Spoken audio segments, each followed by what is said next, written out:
Hi friends, ஹாஸ்டலுக்கு தேவையான things என்னென்ன அப்படின்னு சொல்லிட்டு பார்க்கலாமா? நான் ஒரு சிம்பிள் மெத்தட் வச்சு சொல்கிறேன். காலையில் நீங்கள் தூங்கி எழுந்திரிச்சதுலேருந்து நைட்டு தூங்க போகிற வரைக்கும் என்னென்ன பண்ணணும் அப்படின்னு சொல்லிட்டு வரிசையை யோசிச்சுட்டு வாங்க. கையில் ஒரு நோட்டு பென் வச்சுக்கோங்க. நான் சொல்கிறதெல்லாம் எழுதிட்டே வாங்க. ஃபஸ்ட்டு தூங்கி எழுந்திரிப்போமா? எழுந்திரிச்சோன்னு என்ன பண்ணுவோம்? ஃபேஸ் வாஷ் பண்ணிட்டு ப்ரஷ் பண்ணுவோமா? ஃபேஸ் வாஷ் பண்ணுறதுக்கு உங்களுக்கு ஃபேஸ் வாஷர் வேணும் அப்படின்னா அதை எடுத்துக்கோங்க. அதை போட்டு வைக்கிறதுக்கு ஏதாச்சும் பேக் அந்த மாதிரி ஏதாச்சும் வேணும்னா அதை எடுத்துக்கோங்க. அதுக்கடுத்து ப்ரஷ் பண்ணுவோமா? அதுக்கு பேஸ்ட்டும் ப்ரஷ்ஷும் வேணும். ஸோ அதை எடுத்துக்கோங்க.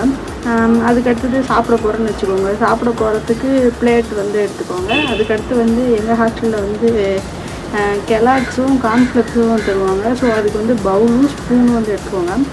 பால் எப்படினாலும் சூடாக இருக்கும். அதை கரெக்டாக அங்கே டேபிள் வரைக்கும் எடுத்துகிட்டு வர்றதுக்கு பிடிக்கிற மாதிரி இருக்கிற மாதிரியான பவுலாக பார்த்து எடுத்துக்கோங்க. அதுக்கப்புறமேட்டு டீ காஃபி கொடுப்பாங்க, பாலும் கொடுப்பாங்க. ஸோ அதுக்கு தகுந்த மாதிரியான என்ன வேணுமோ டம்ளர், கப் அந்த மாதிரி எடுத்துக்கோங்க. அதுக்கப்புறமேட்டு என்ன பண்ணுவோம்? பிளேட்டை வாஷ் பண்ணி வைப்போமா? வாஷ் பண்ணி வைக்கிறதுக்கு எங்கள் ஹாஸ்டலில் எல்லாருமே மோஸ்ட்டாக விம் லிக்விடு தான் யூஸ் பண்ணுவாங்க. விம் லிக்விடு வாங்கிக்கோங்க. அப்புறம் ஸ்க்ரப்பர் வாங்கிக்கோங்க. அதை போட்டு வைக்கிறதுக்கும் ஒரு பேக் மாதிரி ஒன்று சின்னதாக ஃபோன் வச்சுக்கோங்க. அதுக்கப்புறமேட்டு என்ன பண்ணுவோம்? குளிக்க போவோமா? குளிக்க போகிறதுக்கு ட்ரெஸ் எப்படினாலும் ஷெல்ஃபில் எடுத்து வைக்கிறீங்க அப்படின்னா அந்த ஷெல்ஃபில் ஒரு நியூஸ் பேப்பர் போட்டு தானே வைப்போம். ஸோ அதுக்கு நியூஸ் பேப்பர் எடுத்துக்கோங்க. அது அப்படி இப்படின்னு ஓராமல் இருக்கிறதுக்கு டேப் இது வேணும்னா டேப் சீசர் எடுத்துகிட்டு வந்துக்கோங்க. அதுக்கப்புறமேட்டு ட்ரெஸ்லாம் அயன் பண்ணி தான் போடுவீங்க அப்படின்னா அயன் பாக்ஸ் எடுத்துக்கோங்க. உங்களுக்கு கெட்டில் வேணும்னா யூஸ் பண்ணிக்கலாம். எங்கள் ஹாஸ்டல்லலாம் கெட்டில் இருக்கும். எங்கள் ஹாஸ்டலில் இண்டக்ஷன் ஸ்டவ் இருக்குது. ஸோ அது வேணால் இப்போ யூஸ் பண்ணிக்கலாம். நீங்கள் ஏதாச்சும் மேகி அந்த மாதிரி இது செய்கிறீங்க அப்படின்னா அதுக்கு ஒரு வெசல், கலக்கிறதுக்கு கரண்டி அந்த மாதிரி ஏதாச்சும் வேணும் அப்படின்னா அப்படி எடுத்துக்கோங்க. அதுக்கப்புறமேட்டு வாட்டர் பாட்டில் வேணும். குளிக்க போகிறதுக்கு 2 பக்கெட் எடுத்துக்கோங்க. எப்போனாலும் நீங்கள் ட்ரெஸ் வாஷ் பண்ணுறீங்க அப்படின்னா அதுக்கு ஒன்று தனியாக வேணும். அப்படி இல்லை ஊற வைக்கிறதுக்கு ஒன்று வேணும், அலாசறதுக்கு ஒன்று வேணும்ல. ஸோ அந்த மாதிரி 2 பக்கெட் எடுத்துக்கோங்க. மக்கு எடுத்துக்கோங்க. சோப்பு, ட்ரெஸ் வாஷ் பண்ணுறதுக்கு உங்களுக்கு பாடி வாஷ்க்கு சோப் எடுத்துக்கோங்க. அப்புறம் ஷாம்பு என்ன எடுத்துக்கோங்க. அது ரிலேட்டடாக உங்களுக்கு என்ன வேணுமோ எடுத்துக்கோங்க. அப்புறம் டவல் மறக்காமல் 2 எடுத்துகிட்டு வந்துக்கோங்க. ஒன்று யூஸ் பண்ணிட்டு ஒன்று துவைக்கிறதுக்கு போட்டிங்கன்னா கூட இன்னொன்று யூஸ் பண்ணிக்கலாம். அதுக்கப்புறமேட்டு மேலே பெட்டு விரிச்சு விடுறதுக்கு ஒரு பெட்ஷீட்டு, உங்களுக்கு போத்திக்கிறதுக்கு ஒரு பெட்ஷீட் எடுத்துக்கோங்க. பில்லோ கவரு, ஸோ அதெல்லாம் எடுத்துக்கோங்க. வேணால் 2 கூட எடுத்துக்கலாம். ஒரு தடவை நீங்கள் வாஷிங் கொடுத்துட்டீங்க அப்படின்னா அது ஒரு 1 or 2 டேஸில் அது வரத்துக்கு லேட் ஆகும்ல. ஸோ அது வரைக்கும் யூஸ் பண்ணுற மாதிரி எடுத்துக்கோங்க. அதுக்கப்புறமேட்டு என்ன பண்ணுவோம்? ரெடி ஆகிறதுக்கு சீப்பு, பவுடரு, அதுக்கு பாக்ஸு, நீங்கள் ஏதாச்சும் க்ரீம் யூஸ் பண்ணுறீங்கன்னா அதே போட்டு ஸோ அந்த மாதிரி அப்படி வச்சு பாருங்கள். அதில் உங்களுக்கு என்னென்ன திங்ஸ்லாம் வேணுமோ அதெல்லாம் எடுத்து வச்சுக்கோங்க. அதுக்கப்புறமேட்டு வெளியே கிளம்புவோம். ஸ்லிப்பர் வேணும். காலேஜுக்கு தனியாக ஒரு ஸ்லிப்பர் வச்சுக்கோங்க. ஹாஸ்டலுக்கு தனியாக ஒரு ஸ்லிப்பர் வச்சுக்கோங்க. அதுக்கப்புறமேட்டு என்ன பண்ணுவோம்? ஈவினிங் ஸ்நாக்ஸ், காலேஜ் போய்ட்டு வந்துடுவோம். அங்கே காலேஜுக்கான திங்ஸு, நோட்டு, பென்னு அதெல்லாம் வச்சுக்கோங்க.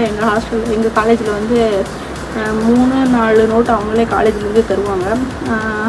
அதை தாண்டி நீங்கள் எக்ஸ்ட்ரா ஒரு 2-3 நோட் வாங்கிக்கோங்க. வேறு ஏதாச்சும் எதுக்காச்சும் யூஸ் ஆகும். அப்படி நோட் எடுத்துக்கோங்க. பென்னு, பென்சில் வச்சுக்கோங்க. எக்ஸாம் டைமில் பிளாக் ஸ்டிக் யூஸ் பண்ணி எழுதுனா கொஞ்சம் நல்லாயிருக்கும். அப்போ பிளாக் ரீஃபில் ஒன்று, ப்ளூ ரீஃபில் ஒன்று வாங்கிக்கோங்க எழுதுறதுக்கு. அப்புறம் பென்சில், லேசர், அது உங்களுக்கு தேவையானது என்ன வேணுமோ அதெல்லாம் வாங்கிக்கோங்க. அதுக்கப்புறமேட்டு ஈவினிங் ஹாஸ்டல் வரோம் அப்படின்னா ஸ்நாக்ஸ் சாப்பிட போவீங்க. ஸ்நாக்ஸுக்கு ஒரு பிளேட்டு தனியாக வச்சுக்கோங்க. அதுக்கப்புறமேட்டு டீக்கு காலையிலேயே அதுக்கு ஒரு கப் சொல்லிட்டோம். அதுக்கப்புறமேட்டு நீங்கள் ஃப்ரெஷ்ஷப் ஆகுறீங்க அப்படின்னா ஃப்ரெஷ்ஷப் ஆகிட்டு ட்ரெஸ் சேஞ்ச் பண்ணுறதுக்கு காலேஜுக்கு தனியாக ட்ரெஸ் வச்சுக்கோங்க. ஹாஸ்டலுக்கு தனியாக அதெல்லாம் அந்த மாதிரி பார்த்து கரெக்டாக எடுத்துகிட்டு வந்துக்கோங்க. ஒரு சில திங்ஸ்லாம் வெளியே வச்சா டஸ்ட் ஆகும் அப்படிங்கிறதுல பேக்லேயே போட்டு வச்சுருவோம். ஸோ அதுக்கு தகுந்த மாதிரியான பேக்கும் பார்த்து எடுத்துக்கோங்க. காலேஜ் பேகு நல்லதாக ஒன்று வச்சுக்கோங்க. அதுக்கப்புறமேட்டு நீங்கள் வீட்டுக்கு போகிறீங்க அப்படின்னா வீட்டுக்கு பார்த்தவங்களோட திங்ஸ்லாம் ஒரு சில டைம் எல்லா டைமும் பேக்லேயே எடுத்துக்க முடியல. கொஞ்சம் நிறையா இருந்துச்சுன்னா அதுக்கு தகுந்த மாதிரி ரொம்ப பெருசாக இல்லாமல் கொஞ்சம் மீடியமோட இன்னும் கொஞ்சம் சின்னதாகவே ஒரு 2-3 ட்ரெஸ் மட்டும் எடுத்துகிட்டு போகிற மாதிரி அந்த மாதிரி ஒரு சின்ன பேக் இருந்துச்சு. அதுவுமே இன்னும் யூஸ்ஃபுல்லாக இருக்கும். அவ்வளோதான் நினைக்கிறேன். இப்போ இதுக்கு மேலே என்ன? மொபைல் வச்சுக்கோங்க, சார்ஜரு, ஹெட்ஃபோன் வாங்கிக்கோங்க. அப்புறம் நீங்கள் ஏதாச்சும் மொபைல் யூஸ் பண்ணி இல்லாமல் தனியாக ஏதாச்சும் கேம்ஸ் இது விளாட்றீங்கன்னா க்யூபு, செஸ்ஸு அந்த மாதிரி ஏதாச்சும் ஒன்று வேணும்னா கேம்ஸ் எடுத்துக்கோங்க. ஷெட்டிலு அந்த மாதிரி ஏதாச்சும் வேணும்னா எடுத்துக்கலாம். அதுக்கப்புறமேட்டு நைட்டு டைனிங் போவீங்க, சாப்பிட்டு வருவீங்க, அவ்வளோதான். திரும்ப ஃபேஸ் வாஷ் பண்ணிட்டு தூங்குறதுக்கு ஃபேஸ் வாஷர் எல்லாமே அவ்வளோதான் நினைக்கிறேன். இதுக்கு மேலே ஏதாச்சும் ஒரு திங்ஸ்லாம் உங்களுக்கு தோணுச்சு அப்படின்னா வந்து கமெண்ட்டில் சொல்லுங்கள். வேறு யாராச்சும் பார்த்தாங்கன்னா அவங்களுக்கும் கொஞ்சம் யூஸ்ஃபுல்லாக இருக்கும்ல. எனக்கு தெரிஞ்ச அவ்வளோதான். இதுக்கு மேலே ஏதாச்சும் இருந்துச்சுன்னா சொல்லுங்கள். நெக்ஸ்ட் வீடியோவில் பார்க்கலாம். பாய்.